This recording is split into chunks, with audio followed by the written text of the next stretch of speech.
Selamat datang kembali di Seni Rupa Kontemporer Bipolar, di mana kita mengakui bahwa dunia seni rupa itu bermasalah. Tapi dari sanalah lahir karya-karya yang paling brilian. Kali ini kita kembali bersama Jim Supangkat untuk melanjutkan diskusi-diskusi kita sebelumnya. Sebelumnya kita sempat membahas tentang perubahan besar yang terjadi di wacana seni rupa kontemporer dunia, di barat ya khususnya ya. Dan kita juga membahas kira-kira sebenarnya langkah apa aja sih yang perlu kita lakukan ke depannya ya. Dan juga banyak pembicaraan dari kemarin itu kita membahas tentang kurangnya teori ya di Indonesia khususnya, dan mungkin di negara dunia ketiga pada umumnya. Mungkin kita perlu penjelasan dulu tentang yang dimaksud teori ini apa ya. Apakah teori itu teori warna kah? Apakah teori itu sejarah? Atau teori itu adalah teori filsafat kah? Ya kira-kira yang dimaksud itu yang mana ya? Ya, rasanya kita pernah nyinggung juga sebenarnya teori itu apa ya. Tetapi yang sekarang itu yang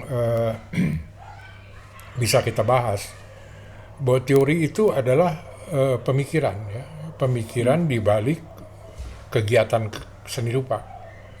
Kegiatan seni rupa itu kan ketika dia dipamerkan, orang membicarakan, kemudian orang menggali nilainya dan sebagainya, dan terutama orang membuat sejarah. Jadi teori dalam artian teori seni rupa itu induknya itu adalah sejarah seni rupa. Dan sejarah seni rupa ini sudah beberapa kali kita bahas, ini mendapat pengakuan ilmu pengetahuan. Jadi di sanalah itu yang dibicarakan. Jadi induknya itu sejarah seni rupa. Nah, sejarah seni rupa itu yang pernah di masa lalu itu menimbulkan punya efek negatif lah, yang sekarang sudah mulai diprotes. Dia membuat babakan-babakan itu kan. Nah, itu mulai disangsikan. Jadi teori itu sebetulnya membicarakan peristiwa seni rupa. Kita bicara khusus seni rupa nih ya. Di kesenian lain mungkin mempunyai coraknya lain lagi gitu. Tetapi membicarakan kegiatan seni rupa dari mulai karyanya, bagaimana diapresiasi dan bagaimana dia dikaji nilainya. Itu pembahasan mengenai seni rupa, perkembangan. Di dunia barat itu maju sekali. Jadi sampai mereka punya museum, sampai mereka punya pendidikan sejarah seni rupa yang sangat advance ya. Dan kemudian jaringan kritikus dan kemudian jaringan art market itu sebuah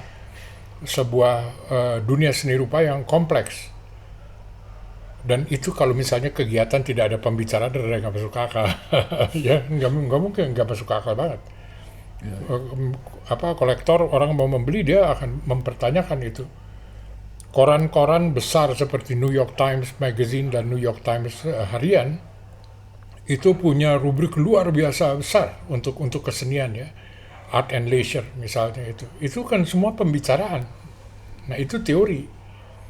Nah, persoalannya teori ini menjadi sangat dominan di dunia. Ketika mereka bicara, seluruh dunia nih bicara nih, udah pasti dominan dia karena mulai sejarahnya dari dia kan. Udah di luar itu namanya pembicaraannya kurang, media massa membatasi ruang untuk seni rupa dan sebagainya ya. Institusi pengajarannya juga kurang gitu segala macam. Jadi pembahasan teori ini menjadi otomatis sangat kecil dibandingkan dunia barat kan. Nah, pangkal persoalannya ini yang menyebabkan dominasi. Iya kan? Teorinya segudang, kita cuma semprit, bagaimana ya, kalah dong ngomong kayak gitu. Nah, itu yang persoalan tentang dominasi. Nah, sekarang kita jangan kecil hati lah gitu kan, punya sekian apa segala macam segala. Kita harus bersuara, terutama setelah sekian lama berabad-abad mereka dominan. Orang barat itu dia mulai sadar kayaknya kita salah nih, dominan kayak gitu kan. Tiba-tiba dia sadar mengenai itu. Nah, kesadaran itu munculnya di dunia teori lah. Kalau karya gimana munculnya? Tiba-tiba ada instalasi aja gitu loh, ada sound art sound art aja gitu. Teorinya ya sound art, bagaimana hubungannya amplifier sama seni rupa itu mau urusan teknis. Tapi mengapa sound art segala macam itu teorinya, latar belakangnya bahwa di sana ada penjelajahan media dari cuma 3 ke macam-macam media lain. Nah, itu teori yang menyebutkan begitu. Nah, di dalam perkembangan sekarang, ketika teori mereka sendiri memakan diri sendiri tentang rasa bersalah itu kan peluang buat kita. Sebab yang mereka temukan dengan kompleksnya teori mereka itu, mereka menjadi dominan. Jadi bicara tentang dedominasi itu bukan cuma kita, mereka juga bicara begitu. Nah, kita kan harus tahu. Artinya ada orang ngebelain kita, terus kita pelangap-pelongo nggak tahu gitu kan rugi banget. Itu yang kita harus ketahui dan mengikuti apa perubahan-perubahan itu. Nah, kalau itu sudah berimbang, nanti mereka juga yang menggali itu, kalian itu siapa sih? Perangkat teori kita kurang ya. Jadi mereka yang tiba-tiba, saya dengan gembira kalau ada kurator asing datang menggali betul-betul berdasarkan konteks Indonesia ya. Nggak peduli rasanya kamu kurang pintar Jim ya nggak apa-apa lah, pokoknya kamu menggali gitu kan persoalannya. Itu yang tidak pernah terjadi. Nah disitulah sekarang seni rupa dunia sedang membangun keseimbangan itu. Dan mereka yang mengambil inisiatif, nggak jadi soal lah. Kita jangan sampai nggak jawab gitu loh, sampai nggak ikut-ikutan pelangap-pelangap itu yang silakan tuh. Gitu. Jadi gimana nih kalau buat kita yang di Indonesia ini, kita apakah berarti kita perlu mengikuti teori yang sudah dikembangkan di mereka, atau kita harus ngapain nih? Agak membingungkan nih. Betul, kita harus tahu teori mereka perubahan, otomatis dong. Sekarang dulu mereka menuntut supaya kita belajar sejarah seni rupa yang kompleks itu, nggak masuk akal. Ya kita nggak usah ikutin gitu, nggak masuk akal. Kita mau juga nggak bisa. Tapi sekarang ketika mereka berubah ini kan ada perubahan kan baru. Perubahan ini kan baru. Jadi kita nggak usah belajar sejarah macam-macam, tapi perubahan ini baru. Mengerti apa yang terjadi pada perubahan itu gitu. Nah di dalam perubahan itu komponen terbesar di dalam perubahan itu adalah kesadaran mereka tentang perkembangan seni rupa di luar Eropa Barat, Amerika Serikat. Jadi di dalam perubahan itu, ya saya mungkin salah, mungkin betul apa segala macam, yang saya tangkap topiknya adalah perkembangan seni rupa di luar dunia Barat. Itu menjadi topik utama. Menjadi topik. Kita lagi dibicarain. Pelongo-pelongo ada apa nih kan kelewatan. Nah, tapi kita harus tahu dong. Tapi tadi dengan kondisi di Indonesia sendiri yang ya ada di seluruh dunia ketiga mungkin bisa dibilang gitu, yang tadi kita bilang bahwa teori kita sendiri itu sangat minim gitu. Jadi kita mau bicara apa ini? Gimana cara kita ngomongnya gitu kan, kita juga gak punya gitu. Dedominasi. Kalau mau bicara langkah ya. Dedominasi pertama mengikuti gitu apa yang terjadi perubahan di sana. Nah, perubahan di sana itu kan mereka bicara teori itu kan bukan cuma teori sekarang. Dia misalnya bicara bahwa terjadi dominasi yang luar biasa pada era perkembangan seni rupa modern.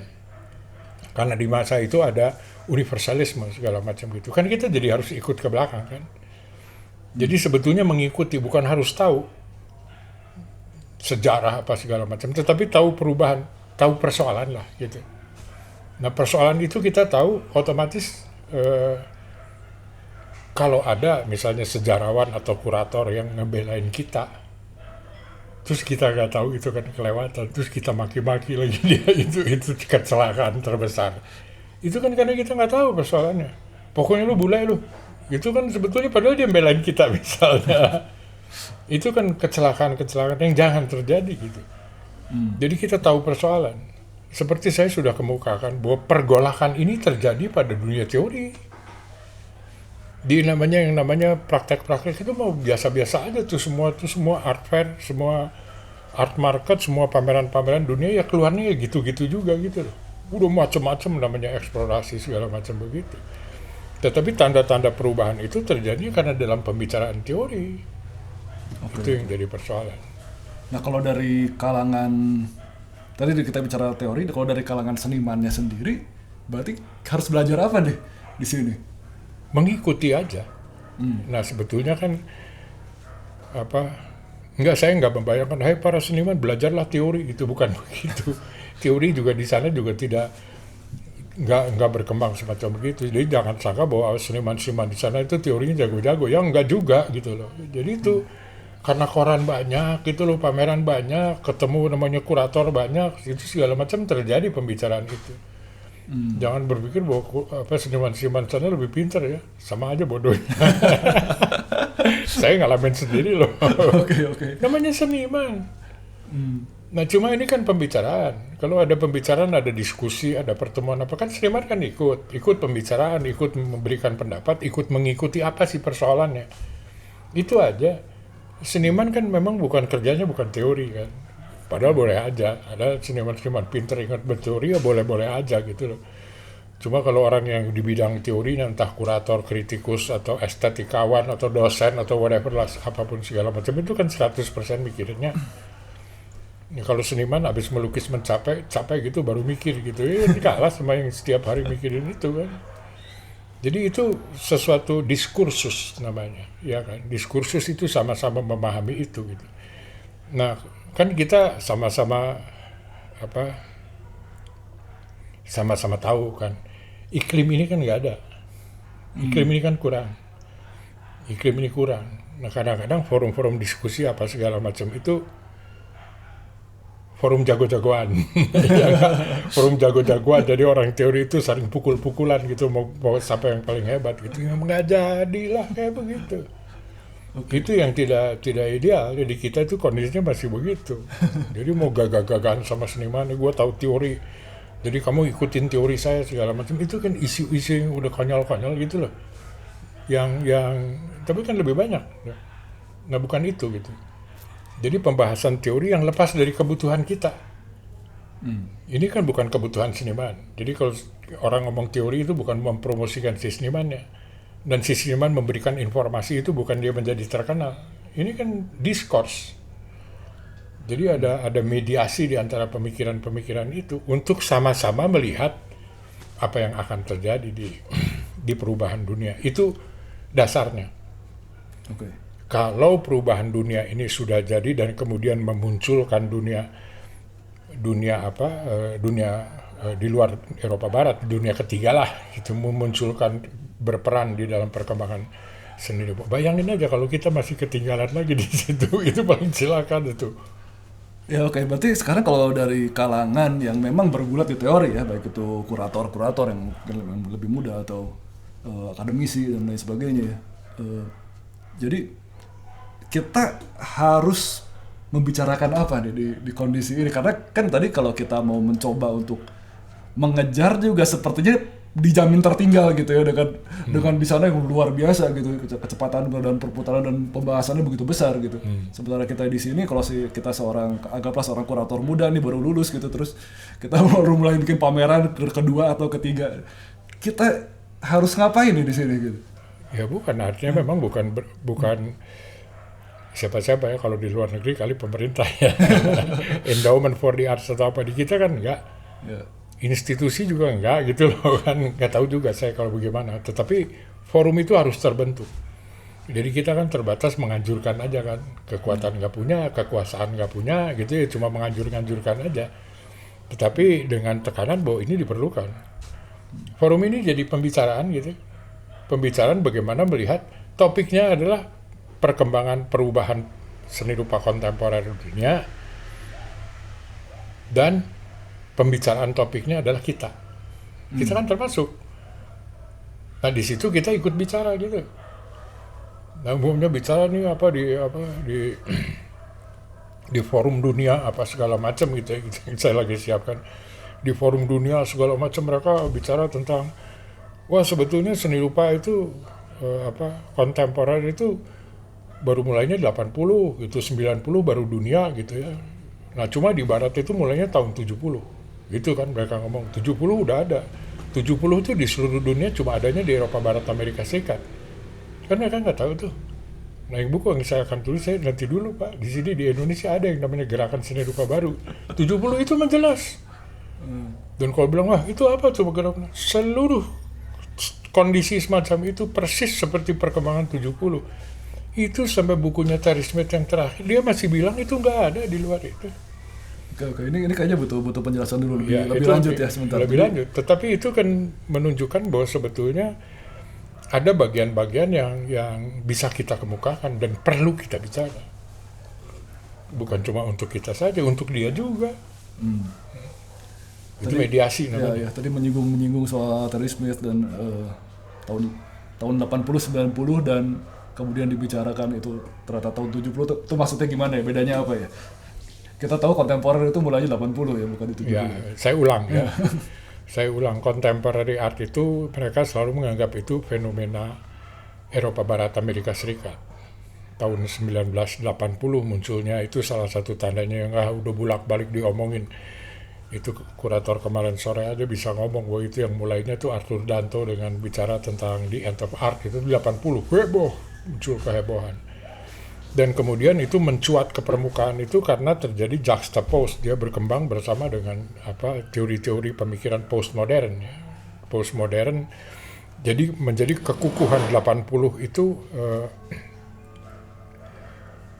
Danto berpikir secara kritis bercampur dengan postmodern, muncullah contemporary art. Kalau dilihat secara lebih mendalam, contemporary art ini lebih teori. Lebih teori sih.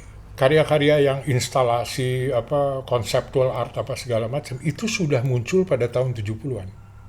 Oke. Jadi ketika 70-an dia berkembang ke 80-an nggak ada perubahan dari segi seni rupanya. Tetapi yang muncul di sana itu karena Danto itu filosof, bukan kritikus. Jadi dia bicara the end of art ini, dia bicara tentang the end of fine art. Saya menafsirkan itu the end of fine art. Orang Barat nggak mau kasih tahu, kita nggak ngerti. Dia mau bicara the end of fine art, itu dia bicara menghina tradisi Barat. Ditimpa sama postmodern, meledak. Tapi seni rupanya kan tidak berkembang. Seni rupanya tetap aja. Itu pemahaman umum. Di tahun 90-an, menyebar ke seluruh dunia karena globalisasi. Topiknya lain lagi nih, bukan seni rupa, ini globalisasi gitu loh. Muncul seni rupa kontemporer di seluruh dunia makin jauh gitu loh. Nah ini pemahaman umum. Nah cuma sekarang ada yang muncul membicarakan bahwa sebetulnya itu mulainya bukan 80, mulainya 70. Mulai sadar, 80 itu nggak ada perkembangan. Instalasi, secara seni rupa, instalasi conceptual art, feminist art, ready-made, terus land art, itu semua sudah muncul tahun 60-70. Meledaknya baru 80 ketika bicara the end of art. Nah sekarang orang mulai melihat bahwa ternyata 70. Nah 70 ini kan spesifik banget. Eropa Barat Amerika Serikat gitu. Nggak nyadar di luar itu ada pengaruhnya. Nah, pengaruhnya udah diselidiki sama sejarawan Filipina. Itu bukan cuma di Indonesia, di Filipina, di Malaysia, sama Thailand. Itu jelas yang udah dikaji ya. Sebetulnya kalau dilihat India juga pasti sudah ada gitu. Di Cina barangkali juga sudah ada, Jepang juga mungkin sudah ada. Tapi yang ini jelas salah mereka melihat bahwa 70 itu belum ada.